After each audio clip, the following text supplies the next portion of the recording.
حضرت جبرائیل علیہ السلام نے آپ صلی اللہ علیہ وسلم کی پشت پر اپنا پر رکھ دیا۔ کیا رکھ دیا؟ پر رکھ دیا۔ آپ صلی اللہ علیہ وسلم اٹھنے کا ارادہ کرتے، یعنی کہ رکوع سے جب سیدھا کھڑا ہونے کا ارادہ کرتے تو جبرائیل علیہ السلام روک دیتے، یہاں تک کہ حضرت علی رضی اللہ عنہ نماز میں شامل ہو گئے، رکوع میں شامل ہو گئے، شریک ہو گئے نماز میں۔ اس روایت کا حکم کیا ہے؟ یہ حکایت ہے، سن لیجئے۔ علامہ عبد الرحمن صفوری شافعی رحمۃ اللہ علیہ مذکورہ حکایت کو نقل کرنے کے بعد فرماتے ہیں کہ یہ حدیث من گھڑت ہے۔ یہ حدیث کیا ہے؟ من گھڑت۔ اس کو آپ صلی اللہ علیہ وسلم کی طرف منسوب کر کے بیان نہیں کیا جا سکتا، کیونکہ یہ من گھڑت ہے۔ روایت نمبر 2، ابو بکر رضی اللہ عنہ کی فضیلت کے بارے میں آیا ہے۔ حضرت ابو بکر کی فضیلت تم پر کثرت نماز اور روزے کی وجہ سے نہیں ہے۔ دیکھیے، رسول اللہ صلی اللہ علیہ وسلم کی طرف منسوب کر کے یہ کہا جاتا ہے کہ رسول اللہ صلی اللہ علیہ وسلم نے فرمایا کہ ابو بکر رضی اللہ عنہ کے بارے میں فرمایا کہ تم میں سے کثرت نماز اور روزے کی وجہ سے افضل نہیں ہے، یعنی کہ حضرت ابو بکر رضی اللہ عنہ تم میں روزہ اور نماز کی وجہ سے افضل نہیں ہے، بلکہ اس چیز کی وجہ سے ہے جو ان کے دل میں ہے، یعنی کہ پختہ ایمان۔ پختہ ایمان اس کا ذکر آیا ہے کہ پختہ ایمان۔ یہ روایت ان الفاظ سے بھی نقل کی گئی ہے، یعنی کہ جو اوپر آیا ہے یہ بھی اور یہ دوسری بھی۔ اب اس روایت کا حکم کیا ہے؟ اس روایت کا حکم یہ ہے کہ حافظ الراقی رحمۃ اللہ علیہ فرماتے ہیں، حکیم ترمذی رحمۃ اللہ علیہ کے بارے میں فرماتے ہیں کہ اسے حکیم ترمذی رحمۃ اللہ علیہ نے نوارد الاصول میں بکر بن عبداللہ مزنی رحمۃ اللہ علیہ کے قول میں سے نقل کیا ہے۔ یہ روایت مجھے مرفوعاً نہیں ملی، یعنی کہ یہ جو ہے ان حضرت کا قول ہے، یعنی کہ آپ صلی اللہ علیہ وسلم کی جانب اس کو منسوب کرنا درست نہیں ہے، بلکہ یہ بکر بن عبداللہ مزنی رحمۃ اللہ علیہ کا قول ہے۔ اس کو جو ہے ان کا قول کہہ کے بیان کیا جائے تو بالکل اجازت ہے، رسول اللہ صلی اللہ علیہ وسلم کی حدیث بتا کے بیان کرنے کی اجازت نہیں ہے۔ اچھے سے ذہن نشین کر لیجیے اس بات کو۔ روایت نمبر 3، باری تعالیٰ کا نبی صلی اللہ علیہ وسلم کو معراج کے موقع پر فرمانا کہ آپ صلی اللہ علیہ وسلم جوتوں سمیت عرش پر آ جائے۔ اس روایت کا کیا حکم ہے؟ بہت مشہور قصہ ہے یہ، اور یہ ہے بھی لمبا۔ اگر میں اس کو پڑھ کے سناؤں تو بڑا وقت گزر جائے گا، کیونکہ 4-5 صفحوں میں کو نکلا ہوا ہے۔ تو اس واقعے کا خلاصہ کیا ہے صرف یہ بتا دیتا ہوں۔ اس واقعے کا خلاصہ یہ ہے کہ یہ موضوع اور من گھڑت ہیں۔ کیا ہے یہ؟ من گھڑت ہیں، اس کو بیان نہیں کیا جا سکتا۔ اس پہ جو کلام ہوا ہے نا، اس کلام کی روشنی میں بتا دیتا ہوں میں خلاصہ کہ کیا ہے۔ علامہ رجل الدین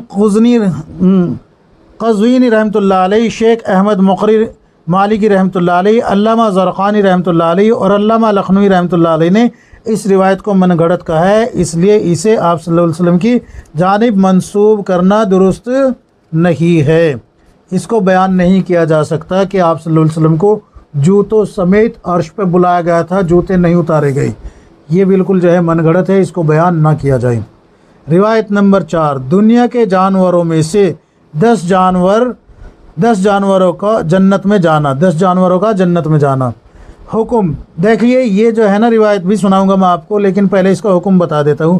علامہ آلوسی رحمۃ اللہ علیہ فرماتے ہیں کہ یہ بات قابل اعتماد نہیں ہے، نیز بہر صورت آپ صلی اللہ علیہ وسلم کی جانب اسے منسوب کرنا درست نہیں ہے۔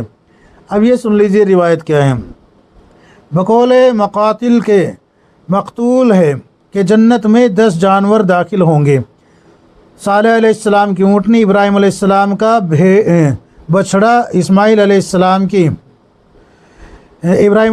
کا بچھڑا، اسماعیل علیہ السلام کا مہنا، موسیٰ علیہ السلام کی گائیں، یونس علیہ السلام کی مچھلی اور عزیر علیہ السلام کا گدھا، سلیمان علیہ السلام کی چینٹی، بلقیس کا ہدہد، اصحاب کہف کا کتا، محمد صلی اللہ علیہ وسلم کی اونٹنی، یہ تمام جانور مینڈے کی صورت میں جنت میں جائیں گے۔ اس روایت کا حکم کیا ہے یہ سن لیجیے۔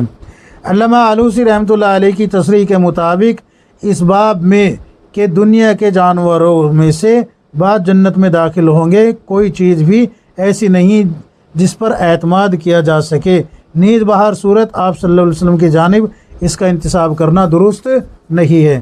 یعنی کہ یہ روایت کہیں بھی نہیں ملتی، نہ اس کو عقل تسلیم کرتی ہے کہ جانور جنت میں جائیں گے۔ اس کا پوری روایت کا خلاصہ میں نے آپ حضرات کے سامنے پیش کیا ہے۔ روایت نمبر 5، فجر کی سنتیں گھر میں ادا کرنے پر روزی میں وسعت، اہل خانہ کے مابین تنازع نہ ہونا اور ایمان پر خاتمہ۔ روایت سن لیجیے، آپ صلی اللہ علیہ وسلم کا ارشاد ہے کہ جو شخص اپنے گھر میں فجر کی 2 سنتیں ادا کرے گا اس کی روزی میں برکت ہوگی، اس کے اور اہل خانہ کے درمیان تنازع کم ہو جائے گا، یعنی کہ جو کھچاؤ ہے یا لڑائی جھگڑے ہے وہ کم ہو جائیں گے، اور اس کا خاتمہ ایمان پر ہوگا۔ اس روایت کا حکم کیا ہے؟ روایت پر امام سخاوی رحمۃ اللہ علیہ کا کلام۔ حافظ سخاوی رحمۃ اللہ علیہ فرماتے ہیں کہ یہ روایت بے اصل ہے۔ کہا ہے کہ اس لیے آپ صلی اللہ علیہ وسلم کے انتصاب سے بیان نہ کرنا، اس کو آپ صلی اللہ علیہ وسلم کے انتصاب سے بیان نہیں کیا جا سکتا۔ اچھا جی، روایت نمبر 6 بھی سن لیجئے۔ جس نے متقی عالم کے پیچھے نماز پڑھی گویا اس نے نبی کے پیچھے نماز پڑھی۔ اس روایت کا کیا حکم ہے؟ ائمہ حدیث و فقہاء کرام کی تشریح کے مطابق یہ روایت ان الفاظ سے سندن نہیں ملی، اس لیے نبی صلی اللہ علیہ وسلم کی جانب اسے منسوب کرنا درست نہیں ہے۔ اس پہ جو کلام ہوا ہے اس کے بارے میں آپ حضرات کے سامنے پیش کر دیتا ہوں خلاصہ۔ حافظ سخاوی رحمۃ اللہ علیہ نے اس روایت کے بارے میں فرمایا اس کی ایسی کوئی اصل نہیں ہے جس پر اعتماد کیا جائے، نہیں اس بارے میں کوئی چیز بھی ثابت نہیں۔ حافظ سخاوی رحمۃ اللہ علیہ کے قول پر شیخ ابن ذبی رحمۃ اللہ علیہ، علامہ نظم الدین غزی رحمۃ اللہ علیہ، علامہ اجلونی رحمۃ اللہ علیہ، علامہ پٹنی رحمۃ اللہ علیہ، علامہ محمد بن درویش خوت رحمۃ اللہ علیہ اور شیخ محمد بن عبد الکریم غزی رحمۃ اللہ علیہ نے اعتماد کیا ہے۔ اس کے علاوہ مولا علی قاری رحمۃ اللہ علیہ اور علامہ قاقوزی رحمۃ اللہ علیہ نے بھی حافظ سخاوی رحمۃ اللہ علیہ کے جیسی بات فرمائی ہے۔ الحاصل آپ صلی اللہ علیہ وسلم کے انتصاب سے بیان کرنا درست نہیں ہے،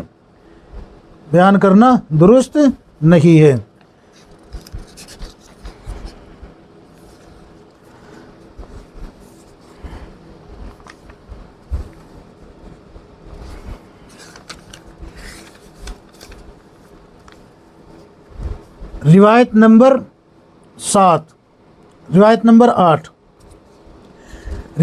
8 بھی سن لیجئے۔ روز محشر باری تعالیٰ کا ارشاد ہوگا کہ کون ہے جو حساب دے۔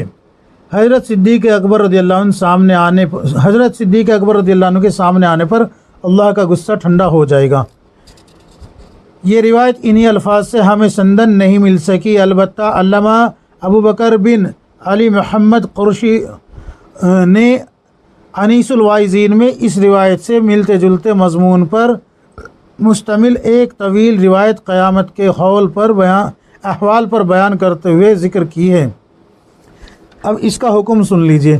تلاش بسیار کے باوجود یہ روایت سندن تاحال ہمیں کہیں نہیں مل سکی، اور جب تک اس کی کوئی معتبر سند نہ ملے اسے آپ صلی اللہ علیہ وسلم کے انتصاب سے بیان کرنا درست نہیں ہے۔ روایت نمبر 9، صحابہ رضی اللہ عنہ کا نماز پڑھ کر اللہ سے نمک مانگنا۔ روایت سن لیجیے۔ ایک صحابی مسجد میں آئے اور 2 رکعت نفل پڑھے اور چلے گئے۔ آپ صلی اللہ علیہ وسلم وہاں تشریف فرما تھے۔ آپ صلی اللہ علیہ وسلم نے صحابہ سے فرمایا، تمہیں معلوم ہے کہ اس شخص نے نفل پڑھ کر اللہ سے کیا مانگا ہے؟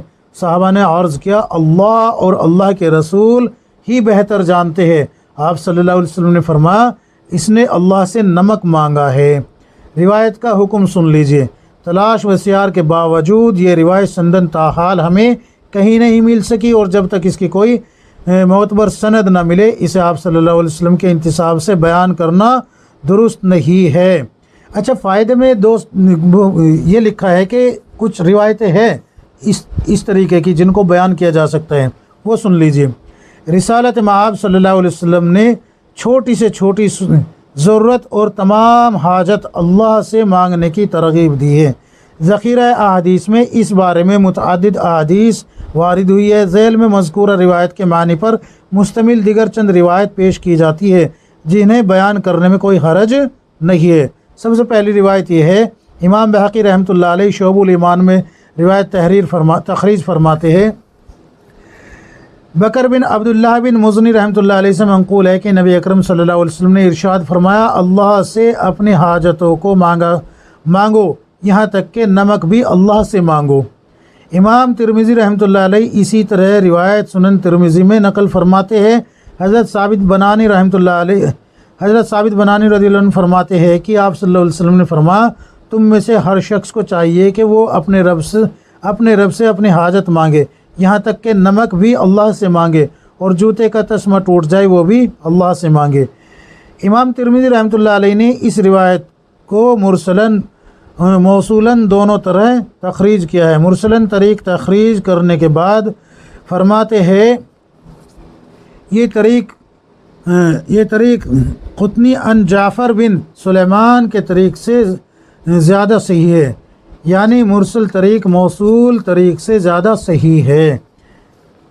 اب یہ جو دو روایتیں بیان کی گئی ہیں نا کہ اللہ جو بھی مانگو اللہ سے مانگو یہاں تک کہ نمک بھی اللہ سے مانگو، اگر جوتے کا تسمہ ٹوٹ جائے وہ بھی اللہ سے مانگو، تو یہ روایت تو درست ہے، ان کو بیان کیا جائے کوئی مذائقہ نہیں ہے۔ لیکن اوپر جو گزری ہے کہ ایک صحابی مسجد میں آئے اور نفل پڑھی اور چلے گئے، اور اللہ کے نبی نے کہا کہ تم جانتے ہو اس نے کیا مانگا؟ صحابہ نے کہا اللہ اور اس کے رسول بہتر جانتے۔ اللہ کے نبی نے فرمایا کہ یہ اللہ سے نمک مانگ کے گیا ہے، تو وہ روایت نہیں ملی بھائی، اس کو بیان نہیں کر سکتے۔ لیکن یہ دو روایتیں جو آئی ہے ان کو بیان کرے خوب اچھے سے، کوئی ان پہ آپ کی پکڑ نہیں آئے گی۔ اچھا، روایت نمبر 10، بھیڑ یا دمبے کو دیکھ کر سورہ کوثر پڑھنے پر اجر۔ اس روایت کو سن لیجئے۔ نبی اکرم صلی اللہ علیہ وسلم نے فرمایا، جو شخص بھیڑ یا دمبے کو دیکھ کر سورہ کوثر انا اعطیناک الکوثر پڑھے گا، اسے بھیڑ دمبے کے بالوں کے بقدر نیکیاں ملے گی۔ اس روایت کا حکم کیا ہے؟ تلاش بسیار کے باوجود یہ روایت سندن تاحال ہمیں کہیں نہیں مل سکی، اور جب تک اس کی کوئی معتبر سند نہ ملے اسے آپ صلی اللہ علیہ وسلم کے انتصاب سے بیان کرنا درست نہیں ہے، کیونکہ آپ صلی اللہ علیہ وسلم کی جانب صرف ایسا کلام و واقعہ ہی منسوب کیا جا سکتا ہے جو معتبر سند سے ثابت ہو۔ امید ہے کہ یہ 10 کی 10 روایتیں آپ حضرات کی سمجھ میں آ جائے گی اور مجھے برا بھلا کہنے سے بھی باز آ جائیں گے۔ اللہ تبارک و تعالی ہم سب کو کتاب و سنت کے مطابق زندگی گزارنے کی توفیق عطا فرمائے، آمین یا رب العالمین۔